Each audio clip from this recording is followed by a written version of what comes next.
Students, आज की हमारी जो लाइव क्लासेस है वो जेनेटिक्स का हमारा अगला पार्ट है।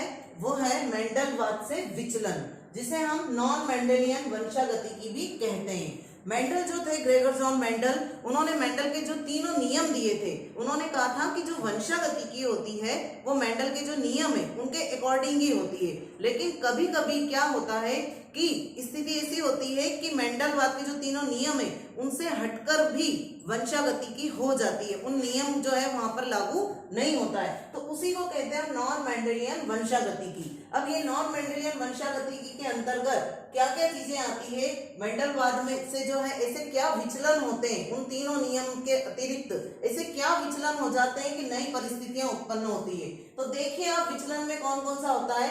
पहला होता है अपूर्ण प्रभाविता, जिसे हम कहते हैं इनकम्प्लीट डोमिनेंस। एक होता है सप्रभाविता, कोडोमिनेंस। एक होता है बहुविकल्पता, मल्टीपल एलिलिज्म।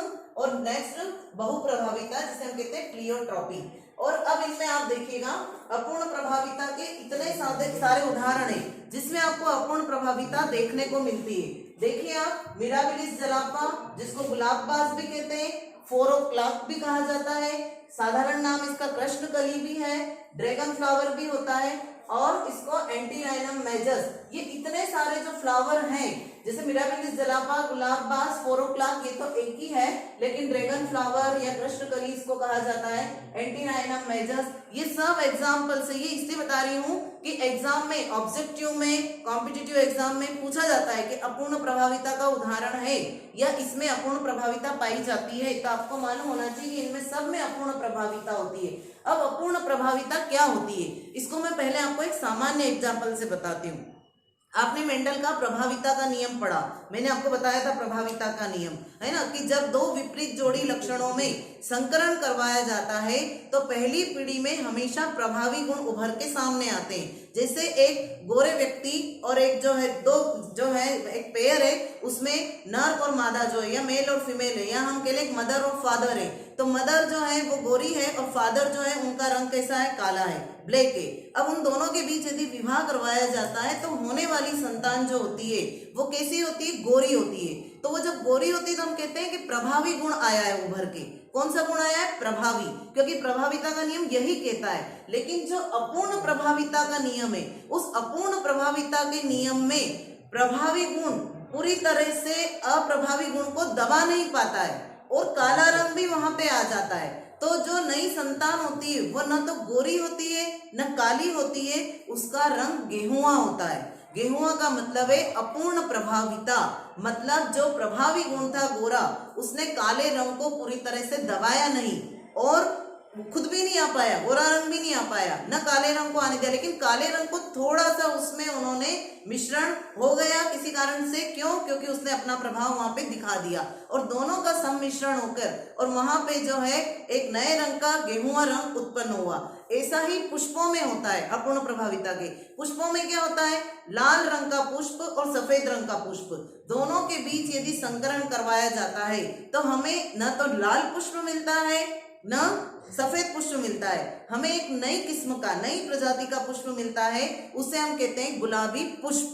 तो ऐसा गुलाबी पुष्प जब मिला हमें, इसका मतलब ये कि इसमें जो लाल रंग प्रभावी था, हमको देखते ही लगता है लाल रंग कितना अट्रैक्ट करता है, प्रभावी, लेकिन वो अपना प्रभाव नहीं दिखा पाया वहां पे। तो क्या किया, सफेद रंग ने अपना कुछ थोड़ा प्रभाव यहाँ पे दिखा दिया और पूरी तरह से लाल रंग को नहीं आने दिया, उसमें वो मिक्स हो गया और उसने मिक्स होने के बाद में एक नए कलर का फ्लावर बनाया जो पिंक कलर का था। इसी को कहते हैं अपूर्ण प्रभाविता। तो ये इतने सारे फ्लावर में देखने को मिलती है। इनमें से मैं आपको कुछ फ्लावर यहाँ पे बताऊंगी, उसके बाद ये चार्ट बताना चाहूंगी। इसमें जो है आपको सबसे पहले आप देखिए ये मिराबिलिस जलापा का, इसमें आपको ये मिराबिलिस जलापा दिख रहा है। ये आपको देखिए, मिराबिलिस जलापा में आपको ये फ्लावर खिले हुए नहीं दिखेंगे। इसलिए खिले हुए नहीं दिखेंगे क्योंकि आपको ये, मैंने इसमें एक नाम बताया 4 o'clock, ये मिराबिलिस जलापा है ना। अब ये खिले हुए नहीं दिख रहे हैं क्योंकि इसका नाम ही है 4 o'clock, शाम को 4 बजे बाद ये खिलते हैं मिराबिलिस जलापा के। इसमें 2 तरह की प्रजातियां होती है, लाल भी होता है, सफेद भी होता है, और कभी कभी इन दोनों के बीच संकरण हो जाता है तो एक गुलाबी रंग का पुष्प प्राप्त होता है। ऐसा ही एग्जाम्पल ड्रैगन फ्लावर, ये आप देखें यहाँ पे, ये ड्रैगन फ्लावर में इसमें भी यही होता है, लाल है ना, सफेद और यदि दोनों का मिक्सचर हो जाता है तो ये गुलाबी रंग का फ्लावर उत्पन्न होता है। इसमें भी जो है ये लिखा है मैंने ड्रैगन फ्लावर है ना, इसमें भी आपको अपूर्ण प्रभाविता देखने को मिलती है। ये मिराबिलिस जलापा का प्लांट आपने आसपास अपने घरों के आसपास कई जगह देखा होगा, जिसे हम 4 o'clock कहते हैं, जो शाम को 4 बजे बाद खिलता है। इसका ये यहाँ पे देखिए आप, गुलाबी रंग का फ्लावर उत्पन्न हुआ है। सफेद भी होते हैं, लाल भी होते हैं, और दोनों का यदि मिक्सचर होता है तो अपूर्ण प्रभाविता के कारण ये गुलाबी रंग के उत्पन्न होते हैं। तो ये एग्जाम्पल, इस एग्जाम्पल में आप समझने का प्रयास कीजिए। देखिए आपको इसमें एक लाल फूल दिख रहा है, एक सफेद पुष्प दिख रहा है, और उसके बाद में उनसे जो उत्पन्न हो रहे हैं, आप देखिए चारों गुलाबी पुष्प उत्पन्न हो रहे हैं, न तो लाल हो रहा है न सफेद हो रहा है, गुलाबी रंग का उत्पन्न हो रहा है। इसका मतलब ये है कि ये अपूर्ण प्रभाविता के नियम की पुष्टि करता है, क्योंकि लाल रंग यहाँ प्रभावी नहीं है, और अब जो अप्रभावी गुण था उसने भी अपना यहाँ पे कुछ प्रभाव दिखाया, जिसके कारण इनका सम्मिश्रण हो गया और एक नया लक्षण प्रकट हुआ, जिसे हम कहते हैं गुलाबी पुष्प। तो ये इस तरीके से आपको इसमें देखने को मिलता है। अब हम इसको यहाँ चार्ट के माध्यम से समझेंगे। देखिए आप, लाल पुष्प प्रभावी गुण है। आपने देखा है कि जो प्रभावी गुण होता है उसको हम हमेशा कैपिटल लेटर से प्रदर्शित करते हैं, तो आर से हमने इसको प्रदर्शित किया। सफेद पुष्प स्मॉल आर से, इसको व्हाइट कभी नहीं लिखेंगे, जैसे लंबा तो लंबे के लिए टी लिखेंगे, है ना, तो ऐसा ही स्मॉल लेटर में बोने के लिए लिखेंगे स्मॉल टी। ऐसे ही यहाँ पे लाल पुष्प के लिए कैपिटल आर, सफेद पुष्प के लिए स्मॉल आर। ये जनक है, जन्म देने वाले पेरेंट, इनसे युग्मक बने, लाल से युग्मक आया आर, सफेद से युग्मक आया आर, स्मॉल आर। दोनों के बीच में जब यहाँ पे निषेचन की क्रिया हुई तो F1 जनरेशन, मतलब पहली पीढ़ी में जो संतानें बनी, जो संतति बनी, वो सारे पुष्प गुलाबी बने। कौन से बने? गुलाबी, क्योंकि यहाँ पर लाल पुष्प नहीं बनेंगे। अगर लाल बन जाएंगे तो वो प्रभाविता का नियम हो जाएगा। जो मेंडल ने 3 नियम दिए, प्रभाविता का नियम, पृथक्करण का नियम, स्वतंत्र अपयूहन का नियम, तो यदि यहाँ लाल पुष्प बनेंगे तो वो प्रभाविता का नियम होगा। लेकिन हम यहाँ बता रहे हैं कि कभी कभी वंशागति की मेंडल के नियमों के अनुसार नहीं होती। मेंडल ने खुद खोज करने के बाद देखा कि मेरे जो तीनों नियम थे उसके अनुसार ही वंशागति की नहीं होती, कभी कभी कुछ परिवर्तन भी हो जाता है। तो देखिए आप, ये परिवर्तन ये हुआ कि लाल और सफेद पुष्प से गुलाबी पुष्प बना, तो इसको इन्होंने कहा कि अपूर्ण प्रभाविता रही यहाँ पे, तो ये अपूर्ण प्रभाविता का नियम हो गया।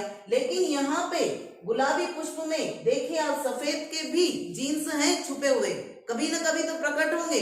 जैसे मैंने बताया ना, सब गोरा रंग और काला रंग, जो संतान हुई वो गोरी भी नहीं हुई, काली भी नहीं हुई, गेहूं हुई, तो वो गेहूं रंग के साथ में उसमें काले के लक्षण भी हैं, उसमें सफेद के लक्षण भी है, दोनों है। तो हो सकता है कि उसमें नहीं आए हो, वो एकदम गोरी नहीं हुई हो, काली नहीं हुई हो, लेकिन उसकी जो संतानें होंगी वो हो सकता है गोरी हो जाए या काली हो जाए, क्योंकि जीन्स हैं उसमें छुपे हुए। तो ऐसे ही यहाँ पे देखिए आप, गुलाबी पुष्प हुआ, लेकिन यहाँ पे लाल और सफेद दोनों के जीन्स हैं, सफेद के भी हैं और लाल के भी हैं। अब ये F2 पीढ़ी में सब अलग अलग हो जाएंगे, पृथक पृथक हो जाएंगे। यहाँ देखिए आप, 25% बनेंगे लाल फूल अगली F2 जनरेशन में, जब इनमें स्वपरागण होने दिया जाएगा, और यहाँ पे सफेद पुष्प बनेंगे 25% और गुलाबी पुष्प जो थे वो बनेंगे 50%। मतलब इनके बीच में अनुपात जो होगा वो 1:2:1 होगा। अब इनका जो जीनोटाइप अनुपात है और फिनोटाइप अनुपात है, दोनों समान होगा। मतलब इनकी जीनिक संरचना भी यही होगी और इनकी भारी देखने पर संरचना भी यही होगी कि 2 पुष्प गुलाबी, 1 पुष्प लाल और 1 पुष्प सफेद। और यदि हम जीनिक संरचना देखेंगे जीनोटाइप में भी, तो 50% गुलाबी, 25% जो है सफेद और 25% जो है वो लाल। तो इस तरह से ये अपूर्ण प्रभाविता का नियम होता है। और इस अपूर्ण प्रभाविता के नियम को आप इतने सारे एग्जाम्पल में देख सकते हैं, या ऑब्जेक्टिव में भी आ जाता है, कभी कभी नियम भी पूछते हैं। भैया नियम देखिए आप, जब 2 समयुग्मजी पौधों या जंतुओं में एक जोड़ी विपरीत लक्षणों को ध्यान में रखकर, ये एक जोड़ी लक्षण लिए लाल पुष्प सफेद पुष्प, इनके बीच में यदि संकरण करवाया जाए, क्रॉस करवाया जाता है, और उनकी F1 पीढ़ी की संतानों में दोनों लक्षणों का मध्यवर्ती लक्षण, मतलब जो F1 पीढ़ी है उसमें इन दोनों का बीच का लक्षण, न तो लाल न सफेद गुलाबी, मध्यवर्ती लक्षण दिखाई देता है, तो इस घटना को अपूर्ण प्रभाविता कहते हैं। तथा जो लक्षण है वो कहलाता है अपूर्ण प्रभावी लक्षण। पूरी तरह प्रभावी नहीं है गुलाबी, पूरी तरह प्रभावी लाल है, और ये गुलाबी जो आया है ये है अपूर्ण प्रभावी लक्षण। उसके बाद में अपूर्ण प्रभाविता आपको समझ में आया होगा। सहप्रभाविता। ऐसा ही दूसरा इसमें मेंडलवाद से जो विचलन होता है वो है सहप्रभाविता, कोडोमिनेंस। देखिए कभी कभी क्या होता है कि कभी कभी जो है पशुओं में आपने देखा होगा कि पशुओं में क्या होता है कि जैसे गाय लाल रंग की है, सफेद रंग की है ना, बकरी है, घोड़ा है, तो दो अलग अलग रंग की होती है। और कभी तीसरी प्रजाति भी हमको देखने को मिलती है। तीसरी प्रजाति कैसी होती है, ये देखिएगा आप, ये तीसरी प्रजाति होती है, ये जिसको कहते हैं हम रॉन या चितकबरा, हिंदी शब्द इसका चितकबरा। इसमें चितकबरे में आपने क्या देखा कि लाल रंग और सफेद रंग दोनों प्रजातियों के बीच में यदि हमने संकरण करवाया तो न तो लाल रंग की गाय पैदा हुई न सफेद रंग की हुई, है ना, और कोई नई प्रजाति भी नहीं बनी, दोनों के जीन साथ साथ आए। इसीलिए इसको कहते हैं कोडोमिनेंस या सहप्रभाविता, मतलब दोनों ने अपनी प्रभाविता को बराबर प्रदर्शित किया। इस कारण से उस गाय के ऊपर चितकबरापन आ गया और दोनों कलर मिक्स हो गए। कभी कभी ऐसा भी होता है लाल कलर उसके ऊपर सफेद, या कभी कभी सफेद उसके ऊपर लाल कलर, मिश्रण के ऊपर जो है डिपेंड करता है कौन सा ज्यादा प्रभावी है। तो दोनों मिलके वहां पर इस सहप्रभाविता के लक्षण को प्रदर्शित करते हैं और ये मुख्य रूप से पशुओं में ज्यादा दिखाई देता है, मवेशियों में। लेकिन पुष्प में भी इस प्रकार की खेती होने लग गई है और पुष्प में भी सहप्रभाविता दिखाई देने लग गई है। जैसे लाल पुष्प, सफेद पुष्प, तो उसमें गुलाबी पुष्प है तो उसमें कहीं कहीं पे हमको थोड़ा थोड़ा सा लाल रंग दिखाई देगा गुलाबी के साथ भी, कहीं कहीं पे हमको सफेद रंग भी दिखाई देगा। तो ये सहप्रभाविता होती है कि जब किसी जीन के दोनों विकल्पी विषम युग्मजी में अपना समान प्रभाव उत्पन्न करते हैं, इसको कहते हैं विषम युग्मजी। जब दोनों युग्मक समान हो जनक के तो वो समयुग्मजी, ये समयुग्मजी, ये भी समयुग्मजी। आपको इसके लिए मैंने जेनेटिक्स की जो है वीडियो अपलोड की है जिसमें आनुवंशिक सांकेतिक शब्दावली बताई है मैंने, जेनेटिक टर्मिनोलॉजी, उसको जरूर देखें, तभी आपको जेनेटिक्स समझ में आएगी। तीनों नियम वाली वीडियो भी मेरी लिंक पर जाकर जरूर देखिए। तो ये तो समयुग्मजी हुए, और लेकिन जब दोनों जीन अलग अलग होते हैं, एलिल्स, ये देखो, ये कैपिटल आर, ये स्मॉल आर, इसको कहते हैं विषम युग्मजी। होमोजाइगस, ये भी होमोजाइगस, और ये हेटेरोजाइगस, तो ये विषम युग्मजी। तो क्या कह रहे हैं, जब किसी जीन के दोनों विकल्पी विषम युग्मजी में अपना समान प्रभाव उत्पन्न करते हैं, यहाँ पे समान प्रभाव उत्पन्न करते हैं, मतलब लाल रंग भी और सफेद रंग भी, तो एक इस दशा को क्या कहते हैं, सहप्रभाविता। और ये उदाहरण मवेशियों की त्वचा के रंग में ज्यादा देखने को मिलता है। बाकी इसमें बहुविकल्पता जो कि रक्त में दिखाई देती है। आपने देखा होगा ब्लड के 4 ब्लड ग्रुप हमारे होते हैं, ब्लड ग्रुप ए बी और ओ, उसमें बहुविकल्पता होती है जिसको हम कहते हैं मल्टीपल एलिलिज्म। और एक होती है बहुप्रभाविता, प्लियोट्रॉपी, सिकल सेल एनीमिया, एक प्रकार की डिसीज है।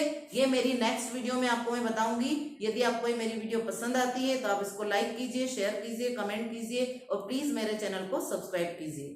Thank you.